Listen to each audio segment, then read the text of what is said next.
നമ്മൾ ബീച്ചിലെ കാഴ്ചകളൊക്കെ കണ്ട് നടക്കുകയായിരുന്നു കേട്ടോ. അതുവരയ്ക്കും കുഴപ്പമില്ലായിരുന്നു. പെട്ടെന്നാണ് അന്തരീക്ഷത്തിൻ്റെ ആ ഒരു സ്വഭാവം അങ്ങോട്ട് മാറിയത്. കാറ്റെന്ന് പറഞ്ഞ ആ കടൽക്കരയിലാണ് നമ്മൾ നിന്ന്. ഒരുപാട് കടകളുണ്ടായിരുന്നു, ഒരുപാട് ആൾക്കാരുണ്ടായിരുന്നു. എല്ലാവരും അടിച്ചു പൊളിച്ച് നിന്ന സമയത്താണ് പെട്ടെന്ന് 1 മിനിറ്റ് കൊണ്ട് കാലാവസ്ഥ ചേഞ്ചായി. കാറ്റെന്ന് പറഞ്ഞാൽ കൊടുങ്കാറ്റെന്ന് പറഞ്ഞാൽ അത്രയ്ക്കും വലിയ കാറ്റ്. അതായത് ഈ കടകളൊക്കെ എടുത്ത് മറിക്കുന്ന രീതിയിൽ, ഈ കടലിലേക്ക് മണലിലേക്ക് ഇറക്കി വെച്ചിരിക്കുന്ന കടകളൊക്കെ പറന്നു പോകുന്ന രീതിയിൽ കാറ്റ്. സത്യം പറഞ്ഞാൽ നമുക്കപ്പോൾ വീഡിയോ എടുക്കാനുള്ള ഒരു മൂഡല്ലായിരുന്നു. കാരണം നമുക്ക് എങ്ങനെ സേഫായിട്ട് കൊച്ചുണ്ട്, നമ്മൾ സേഫായിട്ട് നിൽക്കാൻ വേണ്ടിയിട്ട് ഓടുകയായിരുന്നു, എല്ലാവരും ഓടുകയായിരുന്നു. നമ്മളങ്ങനെ ഈ കാറ്റിൻ്റെ എതിർദിശയിൽ ആണ് വന്ന് നിന്നത്. അതുവരയ്ക്കും നമ്മളെ ദേഹത്തൊക്കെ മണലടിച്ച് കയറുന്നുണ്ടായിരുന്നു. അതിൻ്റെ കൂടെ തന്നെ വലിയൊരു മഴയും പെയ്തു. അപ്പോൾ അവിടെ നിന്ന ജനവും ഒന്നും കാണാനില്ല, എല്ലാം ഓടി മറഞ്ഞു. പപ്പയും അമ്മയും വേറെ സ്ഥലത്താണ്, നമ്മളൊരു സ്ഥലത്താണ്. ഭയങ്കരമായിട്ടുള്ള മഴയും ഭയങ്കര കാറ്റുമായിപ്പോയി.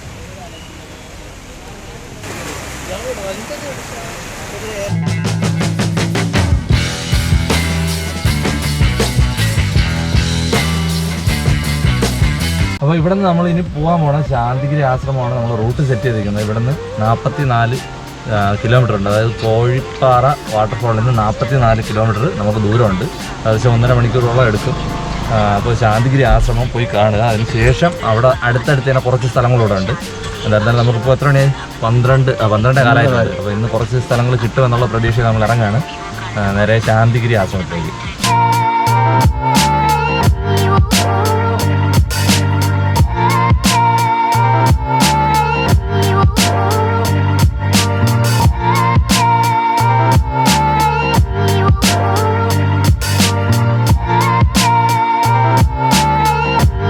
നമ്മൾ റോഡേ പോകായിരുന്നേ.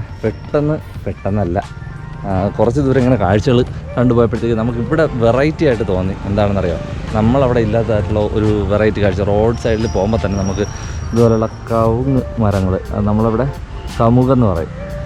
അപ്പോൾ ഇവിടെ ഇത് ഭയങ്കരമായിട്ട് കൃഷി ചെയ്യുന്നുണ്ട്. ഒരുപാട് സ്ഥലത്ത് നമ്മൾ പോയ റോഡിൻ്റെ സൈഡിലൊക്കെ ഇഷ്ടംപോലെ സ്ഥലങ്ങളിൽ ഇതുപോലെ വ്യാപകമായിട്ട് കാണാൻ പറ്റും. അപ്പോൾ നമ്മളവിടെ ഒന്നും പാതിയൊക്കെ അവിടെ ആയിട്ട് നിൽക്കുന്നതായിട്ട് നമുക്ക് കാണാൻ പറ്റുള്ളൂ. പക്ഷേ ഇവിടെയാണെങ്കിൽ ഇതുപോലെ കൂട്ടത്തോടെ കൃഷി ചെയ്യുന്നതെന്ന് തന്നെ പറയാം. ബാക്കിന് വേണ്ടിയിട്ട് കൃഷി ചെയ്യുന്ന ഒരുപാട് ഇതുപോലുള്ള തോട്ടങ്ങൾ കാണാൻ പറ്റുന്നുണ്ട്. ഇതൊരു വെറൈറ്റി ആയിട്ട് തോന്നി. നമ്മളവിടെ കാണുന്നതിലുപരി ഇവിടെ ഇത്രയ്ക്കും ഉപരി വലിയ കൃഷിയായിട്ട്. ഇതാണ് നമ്മൾ വീഡിയോയിലൊക്കെ കാണുന്ന അടുപ്പിച്ചടുപ്പിച്ച് ഒന്നിൽ ചാടിയിട്ട് അടുത്തതിലോട്ട് പോകുന്ന ആ ഒരു സംഭവം. ഇത്ര അടുപ്പിച്ചടുപ്പിച്ചായിട്ട് നടത്തിയിട്ടുള്ള ഒരുപാട് സ്ഥലങ്ങൾ നമ്മൾ വന്ന വഴിക്ക് കാണാൻ പറ്റും. നമ്മൾ വാഴത്തോട്ടം അതുപോലൊക്കെ തന്നെ കൃഷി ചെയ്തിട്ടേക്കുന്നില്ലേ, അതുപോലെ ഇത് നിറയെ നട്ടിട്ടേക്കാണ് ഇവിടെ.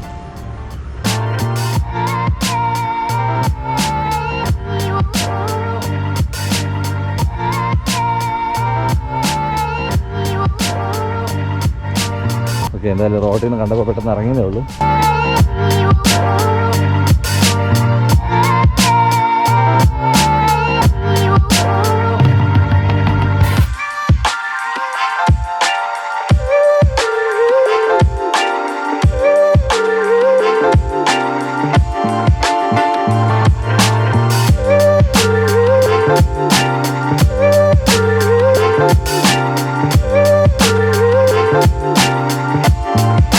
അവിടെ നിന്ന് നമ്മൾ നേരെ വന്നത് ശാന്തിഗിരി ആശ്രമത്തിലാണ് കേട്ടോ. നമുക്ക് അകത്തോട്ട് പോയി നോക്കാം. നമുക്ക് കാർ പാർക്കിങ്ങിൽ കാർ ഇട്ടിട്ടുണ്ട്. ഇനി അകത്ത് എന്താണ്, ഒരു ആശ്രമമാണ്.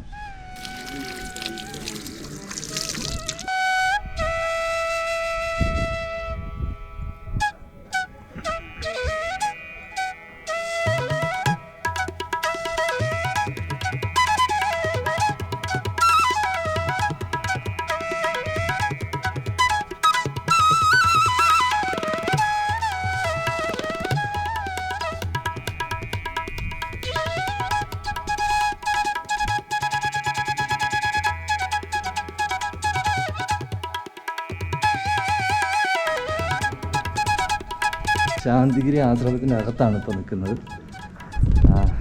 ഇവിടെ പലയിടത്തൊക്കെ എഴുതി വെച്ചിട്ടുണ്ട് നിശബ്ദത പാലിക്കുക. അപ്പോൾ ഇതൊരു ആശ്രമമാണ്, അതുകൊണ്ട് നമ്മൾ പുറത്തോട്ടിറങ്ങാം. ശാന്തിഗിരി എന്നാണ് ഇതിൻ്റെ പേര്. ആശ്രമം എന്നാണ് പേര്. നമ്മുടെ തിരുവനന്തപുരം ജില്ലയിൽ തന്നെ പോത്തങ്കോട് ഇതുപോലെ ശാന്തിഗിരി ആശ്രമമുണ്ട്, അതിൻ്റെ ബ്രാഞ്ചാണ് എന്നാണ് ഇത് അറിയാൻ കഴിഞ്ഞത്. വളരെ മനോഹരമായിട്ടുള്ളൊരു നിർമ്മിതിയാണ്. മെയിനായിട്ട് പറയാനുള്ള ഇത് ജാതി മത ഭേദമന്യേ ആർക്ക് വേണമെങ്കിലും വന്നിരുന്ന് പ്രാർത്ഥിക്കാം അല്ലെങ്കിൽ ധ്യാനിക്കാം, അതിന് വേണ്ടിയിട്ട് ഉള്ള ഒരു സ്ഥലമാണ്. അതുമാത്രമല്ല, ഒരുപാട് ഉദ്ദേശം ഇതിൻ്റെ പിന്നിലുണ്ട്. ഒരുപാട് കാര്യങ്ങൾ ഇവർ കണക്ക് കൂട്ടിയിട്ടാണ് ഈ സംഭവം ചെയ്തിട്ടുള്ളത്. മെയിനായിട്ട് ഇതാണ് പ്രാർത്ഥന, ആൾക്കാർക്ക് വന്നിരുന്ന് പ്രാർത്ഥിക്കാൻ വേണ്ടിയിട്ടുള്ള ഒരു സ്പേസ് തന്നെയാണ് ഈ ശാന്തിഗിരി എന്ന് പറയുന്നത്. ഇതിനകത്ത് ഒരു നല്ലൊരു ശാന്തതയുള്ളൊരു സ്പേസായിട്ട് തോന്നുന്നു. ഇതിന് ചുറ്റുമുള്ള കാഴ്ചകളും വളരെ മനോഹരമാണ്. അവിടെ ഇതൊരു കുന്നിൻ്റെ പുറത്ത്, അതിന് ഹൈറ്റ് കയറിയാണ് മുകളിലോട്ട് വരുന്നത്, ഒരു മല കയറിയാണ് മുകളിലോട്ട് വരുന്നത്. വലിയ മലയല്ല കേട്ടോ, ചെറിയൊരു മല. അപ്പോൾ അതിൻ്റെ മുകളിലാണ് ഈ ഒരു നിർമ്മിതി ഉള്ളത്.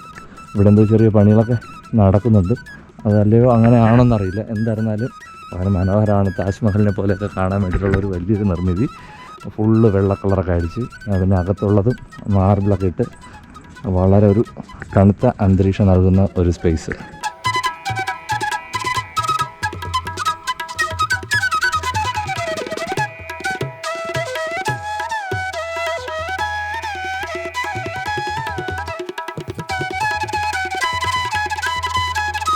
നമ്മൾ ആശ്രമത്തിൽ നിന്ന് പോയില്ല, നമുക്കിന്ന് ഫുഡും ഇവിടെ നിന്ന് തന്നെയാണ്. നമ്മളിവിടെ ഇരുന്ന് ഫുഡൊക്കെ കഴിച്ചു.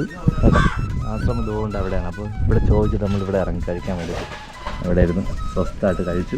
നമുക്ക് പോവാം.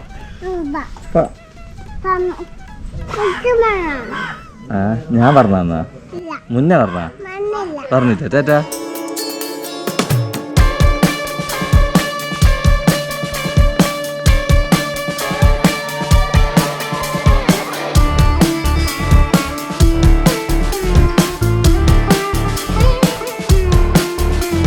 നമ്മൾ ആശ്രമത്തിൽ നിന്ന് ഇറങ്ങി ഏകദേശം ഒരു 10 കിലോമീറ്ററിനകത്തേ ഉണ്ടായിരുന്നുള്ളൂ പഴശ്ശിരാജ പുരാവസ്തു മ്യൂസിയം.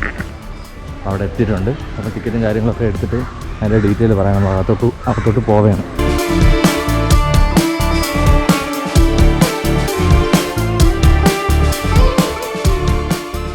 കേരളത്തിലെ കോഴിക്കോട് ജില്ലയിൽ കോഴിക്കോട് കോർപ്പറേഷൻ പരിധിക്കുള്ളിൽ സ്ഥിതി ചെയ്യുന്ന ഒരു മ്യൂസിയം ആർട്ട് ഗ്യാലറി സമുച്ചയമാണ് പഴശ്ശിരാജ മ്യൂസിയം.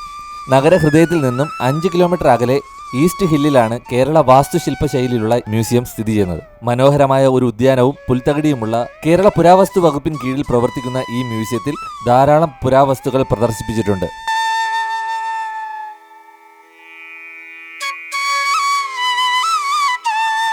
മ്യൂസിയം സ്ഥിതി ചെയ്യുന്ന കെട്ടിടം 1812 പണി കഴിപ്പിച്ചതാണ്. അന്ന് ഇത് ഈസ്റ്റ് ഹിൽ ബംഗ്ലാവ് എന്നാണ് അറിയപ്പെട്ടിരുന്നത്. ബ്രിട്ടീഷ് ഇന്ത്യയിലെ മദ്രാസ് സംസ്ഥാനത്തെ മലബാർ ജില്ലാ കളക്ടറുടെ ഔദ്യോഗിക വസതിയായിരുന്നു ഈസ്റ്റ് ഹിൽ ബംഗ്ലാവ്. വില്യം ലോഗൺ, HV കനോലി എന്നിങ്ങനെ പ്രശസ്തരായ പല ജില്ലാ ഭരണാധികാരികളും ഇവിടെയാണ് വസിച്ചിരുന്നത്. മാപ്പിള കലാപകാലത്ത് കനോലി വധിക്കപ്പെട്ടതും ഈ കെട്ടിടത്തിൽ വെച്ചാണ്. സ്വതന്ത്ര ലബ്ധിക്ക് ശേഷം 1976 വരെ ഈസ്റ്റ് ഹിൽ ബംഗ്ലാവ് ഒരു കളക്ടറുടെ ഔദ്യോഗിക വസതിയായി തുടർന്നു. 1976 ഇത് ഒരു പുരാവസ്തു മ്യൂസിയമാക്കി മാറ്റിയത്. 1980 കേരളവർമ്മ പഴശ്ശിരാജയുടെ സ്മരണയിൽ പഴശ്ശിരാജ മ്യൂസിയം എന്ന് നാമകരണം ചെയ്തു.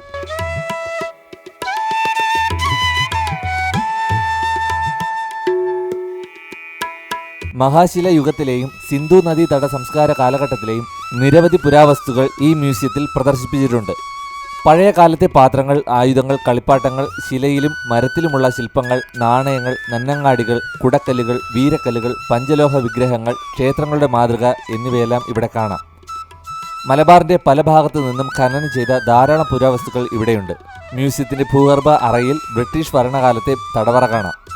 രാജ രവിവർമ്മ, രാജരാജ വർമ്മ തുടങ്ങിയ പല പ്രശസ്ത ചിത്രകാരന്മാരുടെ ചിത്രങ്ങളും ഇവിടെ പ്രദർശിപ്പിച്ചിരിക്കുന്നു.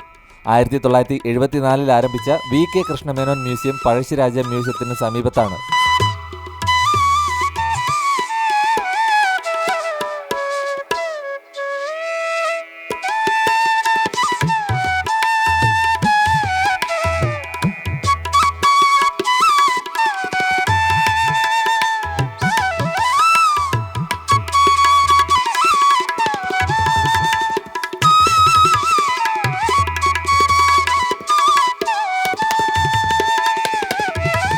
പഴശ്ശിരാജ പുരാവസ്തു മ്യൂസിയത്തിലാണ് നമ്മളിപ്പോൾ നിൽക്കുന്നത്.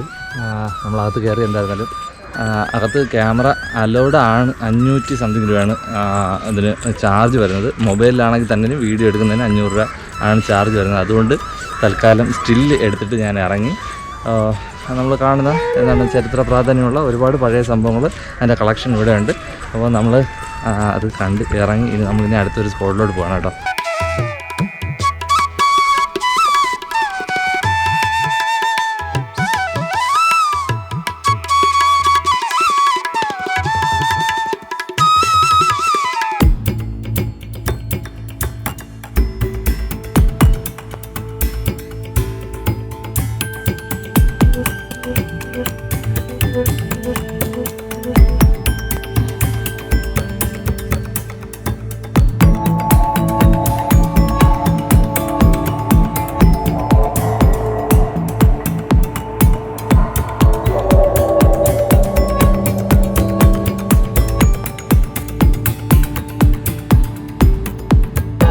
എല്ലാവർക്കും മനസ്സിലായി കാണും, കോഴിക്കോട്ടെ പ്രധാനപ്പെട്ട ഒരു സ്ഥലമാണ് മുട്ടായി തെരുവ് എന്ന് പറയുന്നത്. നമ്മൾ വന്നത് ബീച്ച് സൈഡാണ്, നിങ്ങൾ കണ്ടു കാണും ബീച്ചിലെ കാഴ്ചകളൊക്കെ. നമുക്ക് എന്തായിരുന്നാലും രാത്രി അങ്ങോട്ടേക്ക് പോവാം. ഇപ്പോൾ മുട്ടായി തെരുവിലാണ് എത്തിയിട്ടുള്ളത്.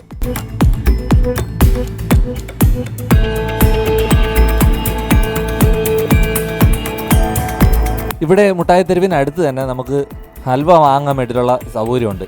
ഇവിടെ മേക്ക് ചെയ്യുന്നതുമുണ്ട്, അതായത് പ്രൊഡക്ഷൻ ചെയ്യുന്നുണ്ട്. അപ്പോൾ അറിയാമല്ലോ, എല്ലാവരും കേട്ടിട്ടുണ്ടാകും കോഴിക്കോടൻ ഹൽവ എന്നൊക്കെ പറയുന്നത്. അപ്പോൾ ഇവിടെ വന്നപ്പോഴാണ് നമുക്ക് പെട്ടെന്നൊരു മോഹം ഉദിച്ചത്, ഹൽവ വാങ്ങിയാലോ എന്ന്. അങ്ങനെ അവിടെ തിരക്കി. അപ്പോൾ ഇത് ഉണ്ടാക്കുന്ന സ്ഥലങ്ങളൊക്കെ ഉണ്ട്. അതിന് വേണ്ടിയിട്ട് നമ്മൾ അവിടെ പോയി നമുക്ക് അതും കൂടെ വീഡിയോയിൽ ഉൾപ്പെടുത്താലോ എന്നുള്ള ചിന്താഗതിയിൽ നമ്മൾ അതും തിരക്കി നടപ്പ് തുടങ്ങി. നമ്മൾ ആ മുട്ടായി തെരുവിൽ നിന്ന് കുറച്ചു ദൂരം ഇങ്ങോട്ട് നടന്നു വരുമ്പോൾ ഈ ചാല പോലെയൊക്കെ ഉള്ള ഒരു സ്ഥലങ്ങളാണ് വരുന്നത്. അതിനകത്താണ് ഈ ഹൽവ വിൽക്കുന്ന അല്ലെങ്കിൽ ഉണ്ടാക്കുന്ന സ്ഥലങ്ങളൊക്കെ ഉള്ളത്. പിന്നെ കാന്താരി, പിന്നെ ഡ്രൈ ഫ്രൂട്ട്സ്, മാംഗോ, ഓറഞ്ച്, പിന്നെ വീറ്റ്, ഗോതമ്പ്, ഇളന്നി, അരി, ശർക്കര എല്ലാം ഉണ്ട്. എന്തായാലും നമ്മൾ കുറച്ച് ഹൽവയൊക്കെ അവിടെ നിന്ന് വാങ്ങി കേട്ടോ. ഹൽവ ബസാർ എന്ന് പറഞ്ഞിട്ടൊരു സെക്ഷനുണ്ട്. അവിടെ നമ്മൾ ഹൽവ ഉണ്ടാക്കുന്ന കാണാൻ വേണ്ടിയിട്ട് വന്നതാണ്. പക്ഷേ നമ്മുടെ സമയം തെറ്റിപ്പോയി. ഇത് 12 മണിയോടുകൂടി അതിൻ്റെ പ്രൊഡക്ഷൻ കഴിയുമെന്നാണ് പറയുന്നത്. അപ്പോൾ ഇതൊക്കെ കാണാൻ വേണ്ടിയിട്ട് വരുന്നവരെന്തായിരുന്നാലും നമ്മൾ അവിടെ മുട്ടായി തെരുവ് ഇറങ്ങിയിട്ട് വലിയങ്ങാടി എന്ന് പറയുന്ന സ്ഥലം വരെ നടന്നു. ഇനി നമ്മൾ മുട്ടായി തെരുവിലേക്കാണ് പോകുന്നത്. അപ്പോൾ അത്രയും ദൂരം നടന്നു വന്നിട്ട് നമുക്കത് കാണാൻ പറ്റിയിട്ടില്ല. നമ്മൾ കുറച്ച് ഹൽവയൊക്കെ വാങ്ങിച്ചു, പക്ഷേ അത് കാണാൻ പറ്റിയിട്ടില്ല. അപ്പോൾ ഇനി തിരിച്ച് അങ്ങോട്ടാണ് പോകണം, അതായത് മുട്ടായി തെരുവിലേക്ക്.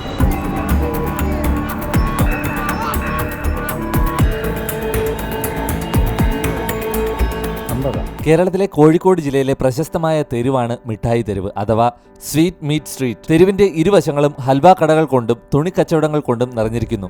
തെരുവും തെരുവിനെ മുറിച്ചു പോകുന്ന പാതകളും കോഴിക്കോടിലെ ഏറ്റവും തിരക്കുള്ള കച്ചവട സ്ഥലങ്ങളാണ്. വളരെ പഴക്കമുള്ള ബേക്കറികൾ ഈ തെരുവിലുണ്ട്. ഇവിടെ ലഭിക്കുന്ന കോഴിക്കോടൻ ഹൽവയും നേന്ത്രക്ക ഉപ്പേരിയും പ്രശസ്തമാണ്. ഹൽവ കടകൾക്ക് പ്രശസ്തമായ ഈ തെരുവിന് പേര് നൽകിയത് യൂറോപ്പുകാരാണ്. യൂറോപ്യന്മാർ കോഴിക്കോട് ഹൽവയെ സ്വീറ്റ് മീറ്റ് എന്നായിരുന്നു വിളിച്ചിരുന്നത്. ഹുസൂർ റോഡ് എന്നായിരുന്നു മിഠായി തെരുവിന് ആദ്യ നാമം. പലഹാരങ്ങൾ ഏറ്റവും കൂടുതൽ വിൽപ്പനകൾ നടത്തിയ ഈ റോഡിനെ സ്വീറ്റ് മീറ്റ് സ്ട്രീറ്റ് എന്ന് വിളിച്ചു, അഥവാ SM സ്ട്രീറ്റ് എന്ന് വിളിച്ചു. ഈ തെരുവിന്റെ ഒരു ഭാഗത്തായിരുന്നു സാമൂതിരിയുടെ നാണയമടിക്കുന്ന കമ്മട്ടം സ്ഥിതി ചെയ്തിരുന്നത്. ഇരുവശങ്ങളിലും പുതിയതും പഴയതുമായ കെട്ടിടങ്ങളുടെ നീണ്ട നിരയാണ്. പോർച്ചുഗീസുകാരുടെ കാലത്ത് പണിതീർത്ത കെട്ടിടങ്ങളും ഇവിടെയുണ്ട്.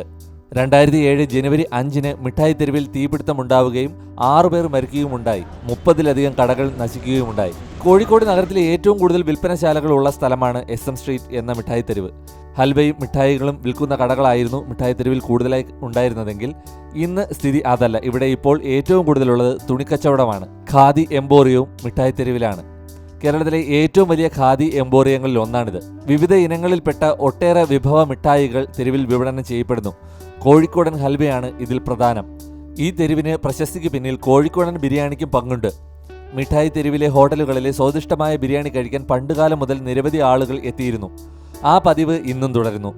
മലബാർ ചിപ്സ് എന്നറിയപ്പെടുന്ന വറുത്ത കായാണ് മറ്റൊരു വിഭവം.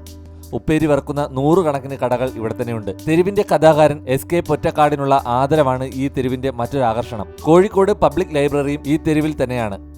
മലയാളത്തിലെ പല സാഹിത്യകാരന്മാരുടെയും സാംസ്കാരിക പ്രവർത്തകരുടെയും സംഗമവേദിയായിരുന്നു ഈ തെരുവ്. ബഷീർ, കുഞ്ഞാണ്ടി, നെല്ലിക്കോട് ഭാസ്കരൻ, SK പൊറ്റക്കാട്, മാമുക്കോയ, PM താജ് തുടങ്ങിയവരൊക്കെ അവയിൽ പങ്കാളികളാവുന്നു.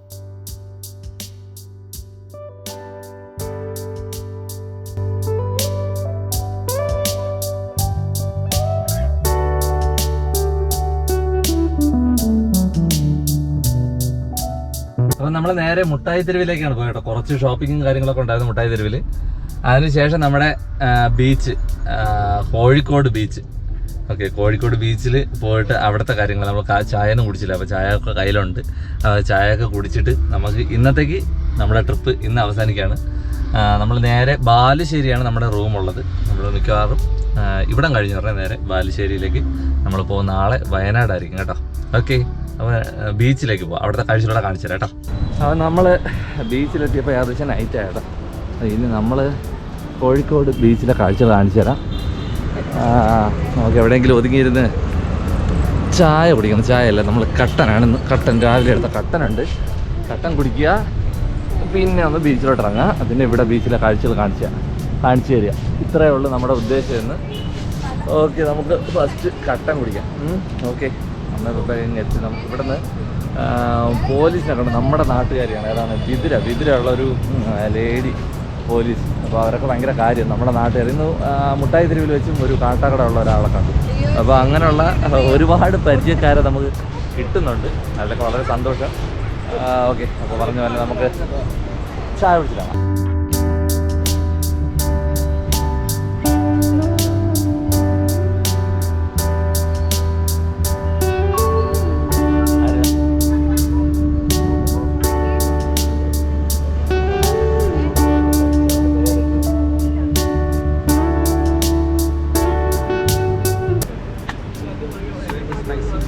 ഇതേതാ? Sugar, salt. ഇത്തിരി സാൾട്ട്, ഷുഗർ സാൾട്ട്.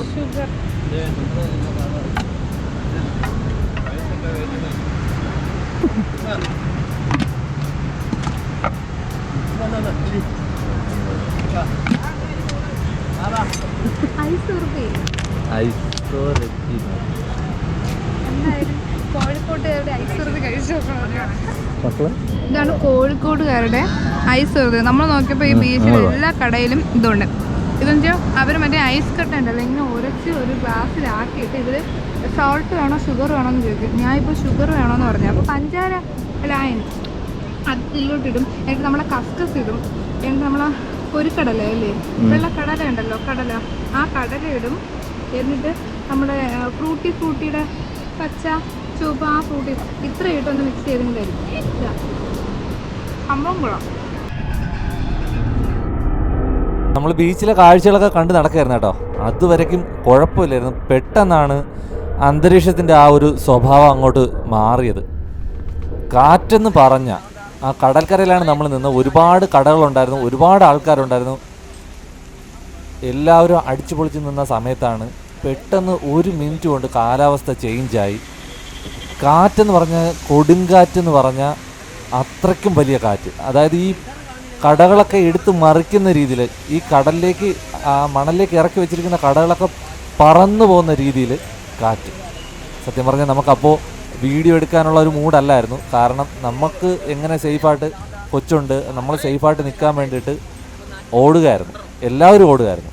നമ്മളങ്ങനെ ഈ കാറ്റിൻ്റെ എതിർദിശയിൽ ആണ് വന്ന് നിന്നത്. അതുവരയ്ക്കും നമ്മളെ ദേഹത്തൊക്കെ മണലടിച്ച് കയറുന്നുണ്ടായിരുന്നു. അതിൻ്റെ കൂടെ തന്നെ വലിയൊരു മഴയും പെയ്തു. അപ്പോൾ അവിടെ നിന്ന ജനവും ഒന്നും കാണാനില്ല, എല്ലാം ഓടി മറഞ്ഞു. പപ്പയും അമ്മയും വേറെ സ്ഥലത്താണ്, നമ്മളൊരു സ്ഥലത്താണ്. ഭയങ്കരമായിട്ടുള്ള മഴയും ഭയങ്കര കാറ്റുമായിപ്പോയി.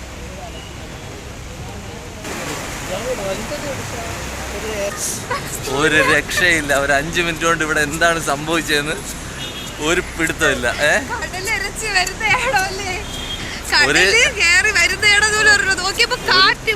ഒരു പുക മാത്രം. നമ്മളവിടെ ഈ ഫുഡുകളും കാര്യങ്ങളൊക്കെ നോക്കി നിൽക്കുകയായിരുന്നു. പെട്ടെന്നാണ് കാറ്റടിച്ചെന്ന് പറഞ്ഞാൽ ഈ പൊടിക്കാറ്റ് ഫുള്ള് ഈ കടലിലെ മണ്ണെല്ലാം നമ്മുടെ കണ്ണിൽ അങ്ങനെ മുന്നേ സേഫ് ആയിക്കൊണ്ട് എങ്ങനെ പോവായിരുന്നു മുന്നേ ഇരിക്കുന്നത്. അപ്പോൾ ഈ ആൾക്കാരെല്ലാം ഈ ഇരുന്ന ഒരുപാട് ആൾക്കാരുണ്ടായിരുന്നു. ഞാൻ വൈഡായിട്ട് എടുത്തില്ല. ഈ സ്ഥാപനങ്ങൾ കടകൾ മാത്രമേ എടുത്തുള്ളൂ. പക്ഷേ ഈ ആൾക്കാരെല്ലാം എടുത്തിയാടി ഓട്ടവും, ഭയങ്കര കാറ്റ്, കുഞ്ഞു കടകൾ പറന്നു പോകുന്നുള്ള രീതിയിലുള്ള ഭയങ്കര അങ്ങ് അപ്പുറത്തായിരുന്നു സംഭവം. നമ്മളെ മണ്ടയിൽ അത്രയും പൊടിയടിച്ച് ഈ മണൽ പൊടിയടിച്ച് ഈ കച്ചവട സ്ഥാപനങ്ങളിലുള്ള ആൾക്കാരെല്ലാം എടുത്തിയാടി ഓടുന്നുണ്ട്. ഇതിപ്പോൾ എന്താണ് സംഭവിക്കുന്നത് നമുക്കൊരു പിടുത്തമില്ല. ഇപ്പോൾ ഒരുവിധം ശാന്തമായി. നമ്മൾ പേടിച്ചത് സത്യം പറഞ്ഞാൽ ഫുള്ള് മഴയായിരുന്നു, ഭയങ്കര മഴയായിരുന്നു. ഒരു 5 മിനിറ്റ് കൊണ്ട് ഇവിടുത്തെ കാലാവസ്ഥ അത്രയും മാറി. അമ്മ അപ്പുറത്തേക്കാണ് കേട്ടോ. നമ്മള് മാത്രം ഇപ്പുറത്തോട്ട് വന്നത്. എന്തായിരുന്നാലും എന്നാലും ഇവിടുത്തെ ഫുഡിനെ കുറിച്ച് പറയുകയാണെങ്കിൽ ഒരു രക്ഷയില്ല കേട്ടോ. കാടമുട്ട ഫ്രൈ ഉണ്ട്, അത് കാടമുട്ടയ്ക്ക് ഒന്നിന് 5 രൂപ. എന്നിട്ട് നമ്മുടെ ചിപ്പി കക്ക അത് പൊരിച്ചു വെച്ചിട്ടുണ്ട്. പിന്നെ സോഡ ഒരസി, ആ പേര് നമുക്ക് മനസ്സിലാവത്തില്ല. നമ്മള് പറയും പോലെയല്ല, സോഡ ഒരസി. അത് ഈ ഐസ് കട്ടയിട്ട് ഒരച്ചിട്ട് പഞ്ചാര രായനിയൊക്കെ ഇട്ട് അതിൽ കസ്കസൊക്കെ ഇട്ട് ഫ്രൂട്ടി ഒക്കെ ഇട്ട് മിക്സ് ചെയ്ത് സംഭവം സെറ്റ് 20 രൂപ. ഞങ്ങൾ വാങ്ങിച്ച് കഴിച്ചു. അപ്പോഴാണ് ഈ സംഭവം. എന്തായിരുന്നാലും ഇവിടെ ഒന്നും വെള്ളമില്ല. ഇതിന്റെ പുറകിലൊക്കെ ഇപ്പൊ വെള്ളമായിട്ടുണ്ട്, കാണാൻ പറ്റത്തില്ല. എന്തായാലും നമ്മള് കാറിലോട്ട് പോട്ടെ.